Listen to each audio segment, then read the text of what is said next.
So in the previous lecture, what we studied about the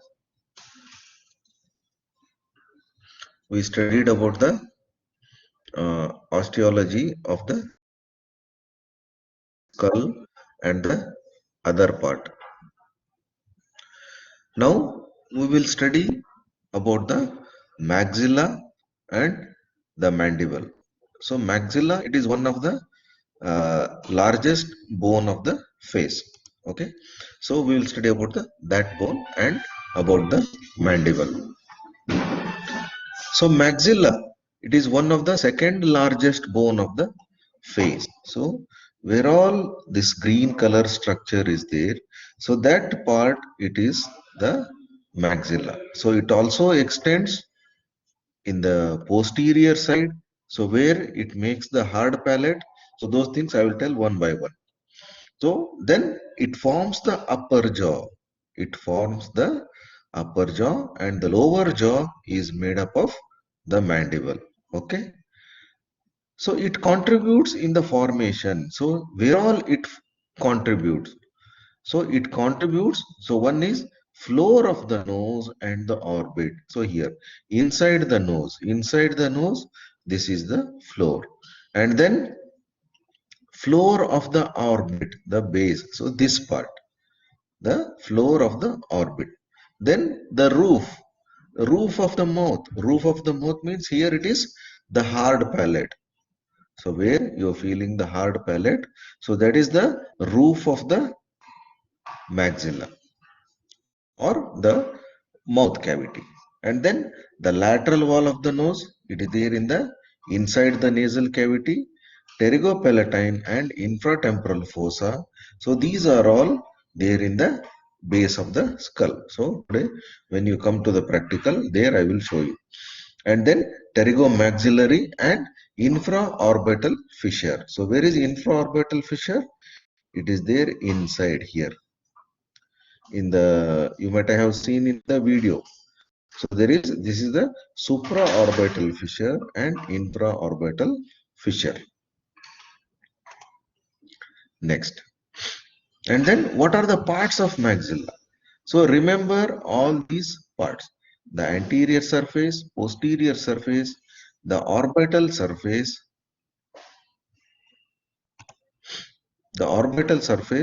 and the nasal surface. So these are the surfaces. So where all it has the surfaces. And then what are the processes? So processes means there are some identification feature points. So that is frontal process, the palatine. The palatine means the palate. And then alveolar process. Alveolar process means the sockets for the teeth. And then palatine. So all these are the four processes of maxillary bone. And next, where it articulates. It means where this maxilla is having the connections. So which all it connects with which other bones. So that is, one is the frontal bone, the lacrimal bone, and the nasal. In this picture, you can see. So where it connects. So here in the upper part, it is connecting with the frontal bone. And here just, can you see this inner green color? This is this one. Here it is the lacrimal bone, and then the palate. Okay. Next. So that is superiorly. Medially, it connects with inside the skull, that is ethmoid bone, the opposite side of the maxilla, inferior nasal concave, and then palatine and vomer bone. So these are in the medial connections. So whereas on the lateral side, it connects only to the zygomatic bone. Next, the anterior surface. The anterior surface means the front. So on the front surface, so what you have, there are some features. They are incisive fossa and canine fossa. Where these, so here the incisive and canine fossa. So they are on the upper part of the incisor teeth and upper part of canine teeth. There is a small, so like this depression. Can you make out? So when today we will see everything. So what all we are discussing, we are seeing each and every parts in the practicals. Okay. So from there, incisive fossa, the muscle originates. Which muscle? That is depressor septi. And from the canine fossa, levator anguli oris. So it is the at the angle of the mouth. Okay. So where the two lips joining. So that place is called the angle of the mouth. And then infraorbital foramen. Where is this infraorbital foramen? In the lower part here. So this is infraorbital foramen. It transmits infraorbital nerves and vessels. And then levator labii superioris arises between the infraorbital foramen and infraorbital margin. So between these, so remember these 3 points. Okay. And then there is a nasal notch. Yes, where the incisive fossa and infraorbital foramen. Where is the nasal notch? The nasal notch, it is inside this part around the nose. This is the nasal notch. On that, there is dilator nares. So there is a one more muscle, so which dilates the nose. And then anterior nasal spine. So this anterior nasal spine, it is the front part here, below this. Next,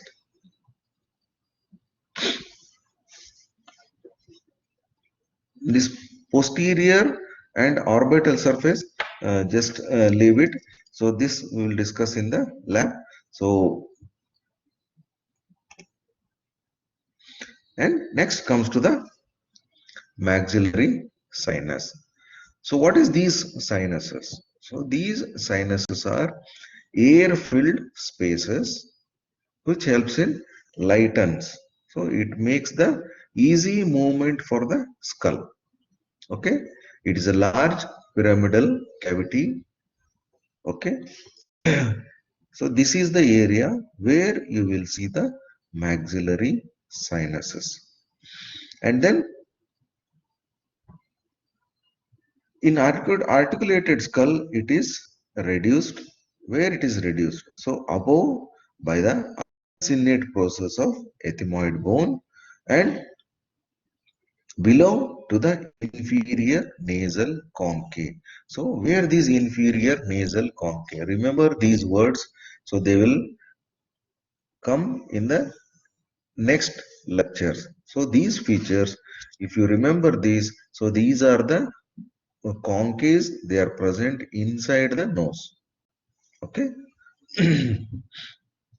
Behind there is a one more bone, that is perpendicular plate of palatine bones. So where the palate is formed, so in front of that there is another bone which is placed perpendicularly. That part of the bone is called perpendicular plate. Okay. These maxillary sinus, so it opens in the middle meatus of the nose. So there is a one more place in the nasal cavity. It is called middle meatus of the nose. Usually opens two. Usually it has two openings, and then occasionally there are projection in the maxillary sinus from the roof of the anterior wall. Okay. So these, the part, the now what I told, remember this sinus. So this sinus, they are opening in the nasal cavities. So in the next lectures also, you will find out the other sinuses, the frontal sinus, ethmoid sinus, all these sinuses, they open into the nasal cavity. And then there is a one more another process, the frontal process. This also you just leave it. It is not that much this thing. And next, the palatine process. What the palatine process is? The palatine process, it is an extension of the maxillary bone which forms the hard palate. So the roof where you see the upper part of your mouth, so when you feel so the hard material, that is the bony structure. That part is the hard palate. And then alveolar process, this you already know. In the dentistry it is the same. So alveolar process, so it is a place for the uh, presence of the tooth. So there are canine, molar teeth, incisor teeth, so all these teeth for the these are the spaces for the teeth.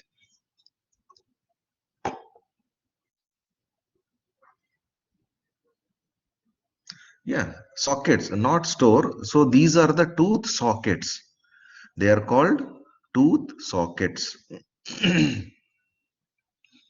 And then the another important point, so that is the muscles of the maxilla. What are the muscles attached to the maxilla? So one is orbicularis oris. So where is orbicularis oris? This is the muscle around the eye. Can you make out this circular muscle? This is orbicularis oris. Incisive labii superioris. This is the another muscle. And then buccinator. So where is buccinator? It is your the muscle on your cheek. You remember cheeks. So that is the muscle. So when you blow, so when you blow air, air in the balloon, so this muscle which helps to blow, or you will when you whistle, no, so this muscle helps in the whistling, blowing, all these activities. And then levator labii superioris. So levator labii superioris. So this is one of the muscle of the eyelid. And then levator anguli oris. So levator anguli oris. So here this is the levator labii superioris here. This part. And then angularis. So it comes here. So these are the muscles of the which are coming from the maxillary bone. So clinical thing, you just note down or just go through these clinical point.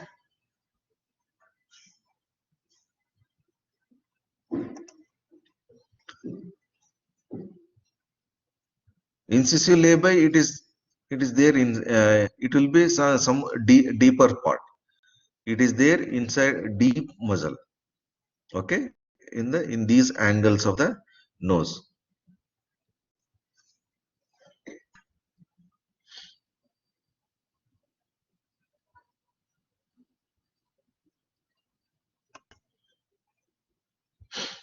These clinical points, you just go through these.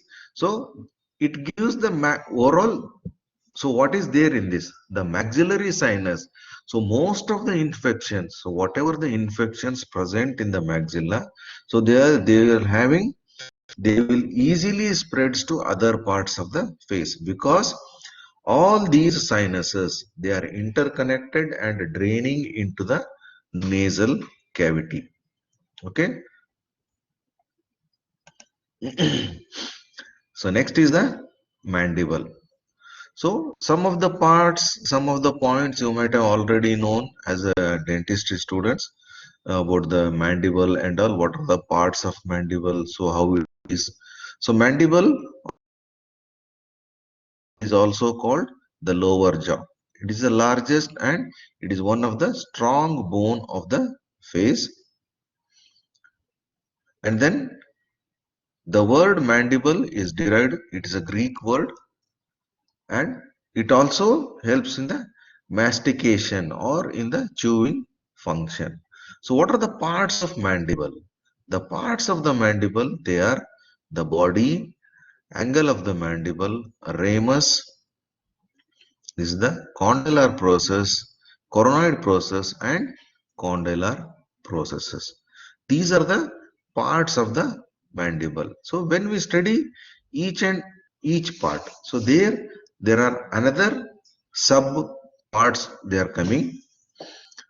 So when we take only about the ramus of the mandible, only this part, ramus of the mandible, it has the outer part and the inner part. On the inner surface, so what are the features you have? You have lingula, mandible foramen, mylohyoid groove, and pterygoid tuberosity. So what is this lingula? Inside the mandible, on the inner surface, you have, there is a foramen. There is a small hole. Just above the hole, the small bony projection, that bony projection is called bony projection, means the bone is coming outside. So all these parts you will see in the lab. So, okay, that part is called lingula. So lingula is tongue-like projection in front of mandibular foramen. Okay, understood now? And then what is mandibular foramen? So mandibular foramen, it leads to mandibular canal. So here the mandibular nerve passes inside and then mylohyoid groove. So below this foramen, there is a space, that is a small line, that is called yeah, for nerve supply of the mandible. So mylohyoid groove. So below the mandibular nerve, where the mylohyoid muscles attached. And then pterygoid tuberosity. What is this pterygoid tuberosity? This is the rough part here at the angle of the mandible. So on the inner surface, there is the mandible is rough. So that part is called pterygoid tuberosity for the attachment of pterygoid muscle. The posterior border and the anterior border. The posterior border continues downwards with the angle, this one. This is the posterior border and the anterior border continues oblique line. This is the anterior border. And then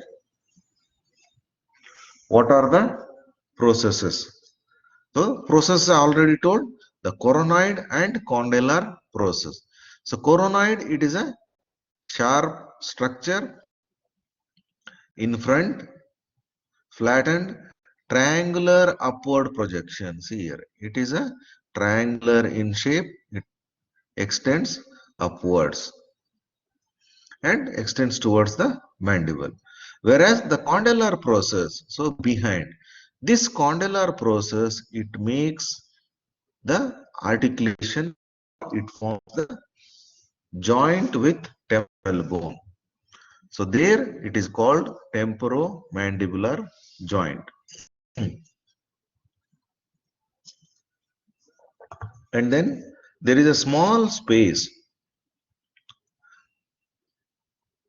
here in front, this area in front of the condyle.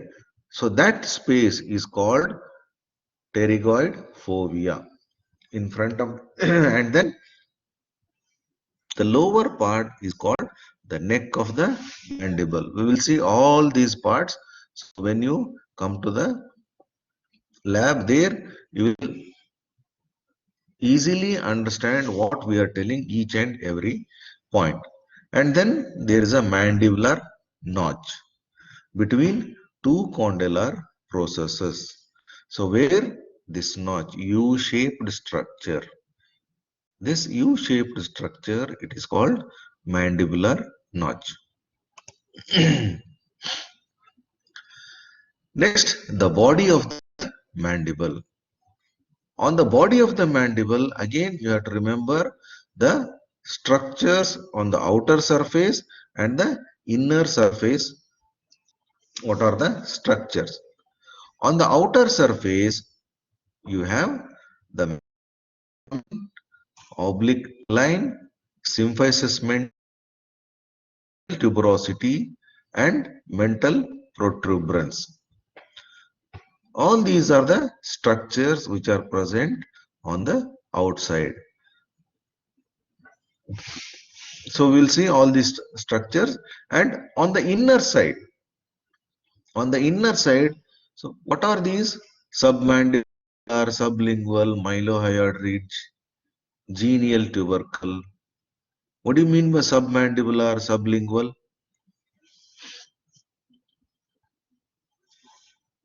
Do you know what all these?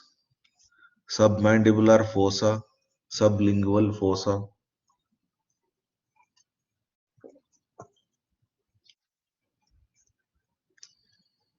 No, that's what they are. Either they are the muscles, they are the bones.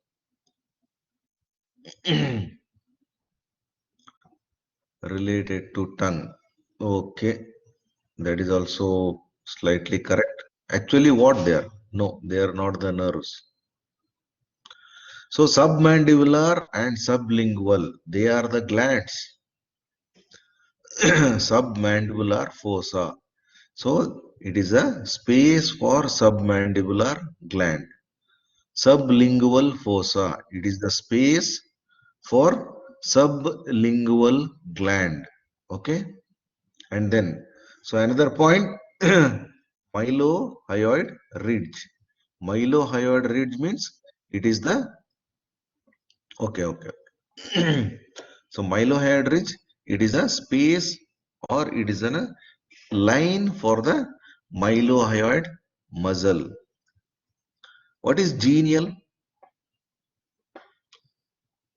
Genial tubercle. It is a small bony projection inside the mandible. So that I will show you.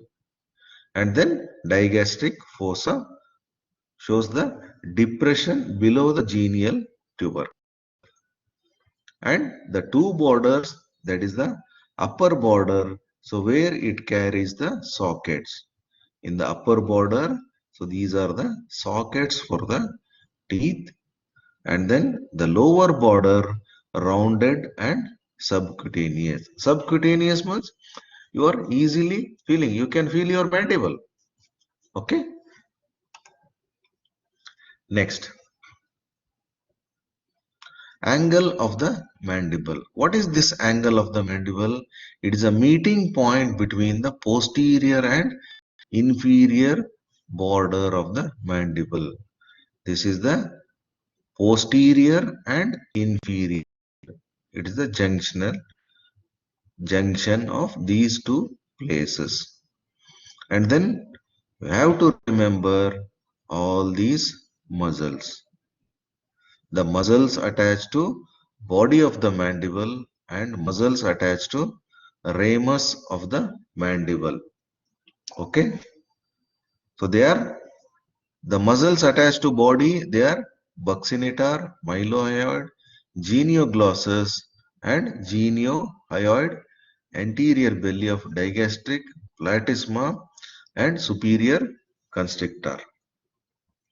Whereas for the ramus, masseter, medial pterygoid, temporalis, and lateral pterygoid. What are these four muscles? They are also called the muscles attached to ramus of the mandible. They are also called the other name.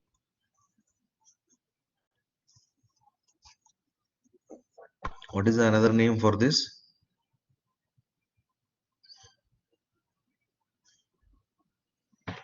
Any idea about this?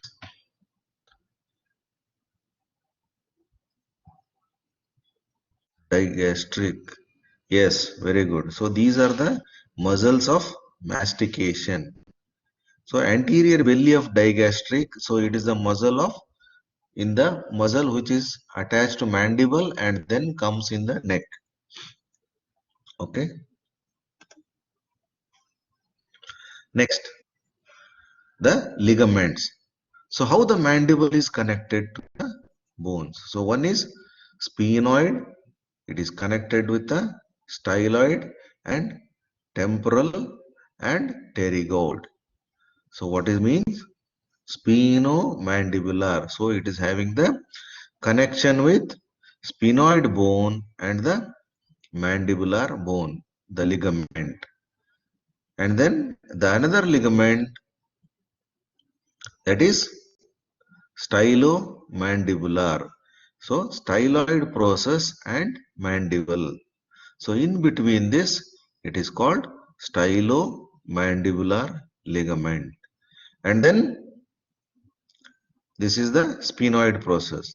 Sphenoid,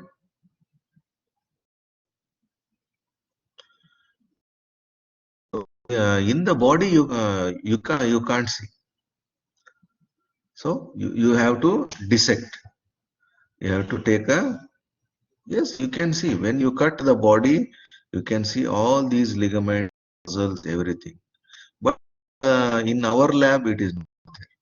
So you have to dissect the body, cut the body, and then you have to see. And then pterygomandibular. So it is attached to the pterygoid plate between the pterygoid bone and the mandible. Next, the nerves related to the mandible. So now, what all structures you know? So you know the groove behind and below the molar tooth on the median side. So that is a lingual nerve. So where the lingual nerve is present. Another nerve, it is nerve to mylohyoid. So nerve to mylohyoid means the nerve which is supplying the hyoid. Next, inferior alveolar nerve. So where it enters, what I told, so there is a mandibular foramen. So where mandibular foramen, it is there on the inner surface of the ramus. You are seeing here. See the inferior alveolar nerve, it goes inside this canal. And then the mental nerve, where it is coming, the mental nerve here. So there is a one more foramen outside. It is mental foramen in the body of the mandible. So that area, the mental nerve is coming. And then nerves related to the upper end. So what is the nerve related? Auriculotemporal nerve. Auriculotemporal. It means the nerve supply which is supplying to the ear. Auriculo. Auricle means the ear. And temporal. Temporal means on the related to the temporal bone. Yes, all the foramina are related to either nerves or blood vessels. Nerves to masseter. So again, the nerve to masseter.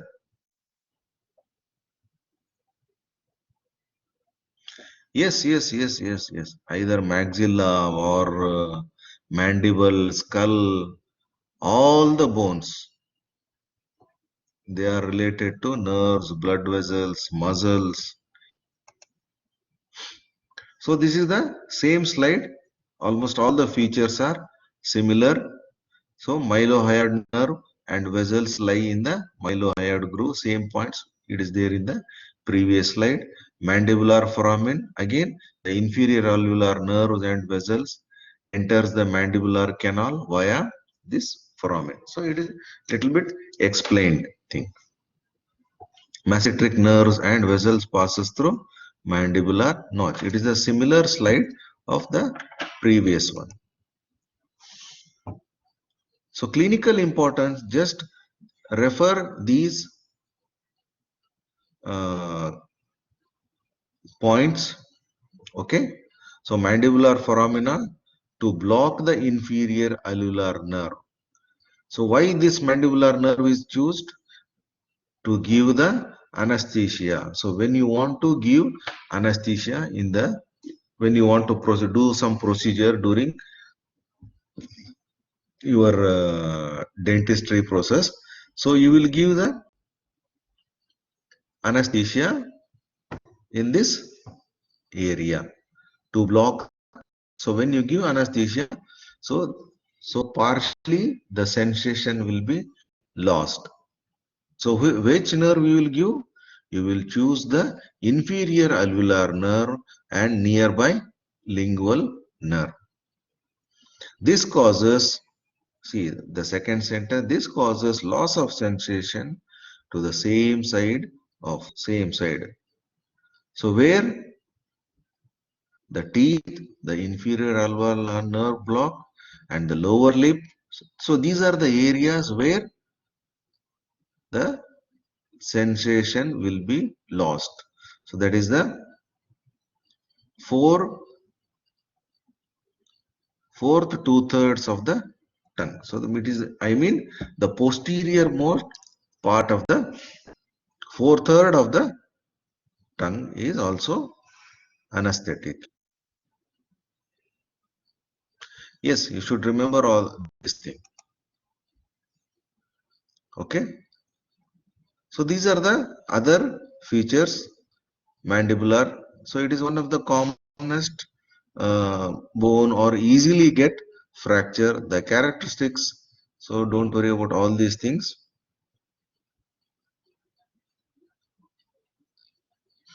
Okay. And then these are the some features you can refer. Go through these slides and then revise the thing, and then you come to the practical. Okay, you all know the location of the practical. So where it is located?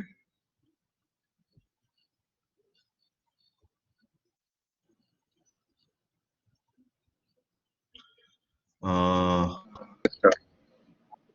yeah, tell me. I think it's in the medical college, but we don't know Yeah, I will. where it is specific. Yeah, I will send you the. I will send the link. Okay. Okay. Uh, I and will send. after I will get there and I call you. Yes, yes, yes, yes.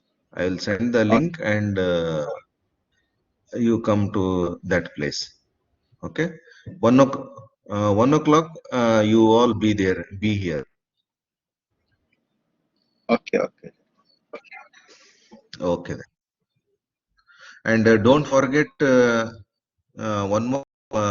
Once again, I repeat to all. So you have to wear your white coat, mask, and then gloves. And no food, drinks are not allowed inside the dissection hall. Okay. So these are the things you should follow. Okay then. So I will leave the session and I will send you the link. So no, there is no gloves. So you have to bring your gloves. So these are the main things you have to bring.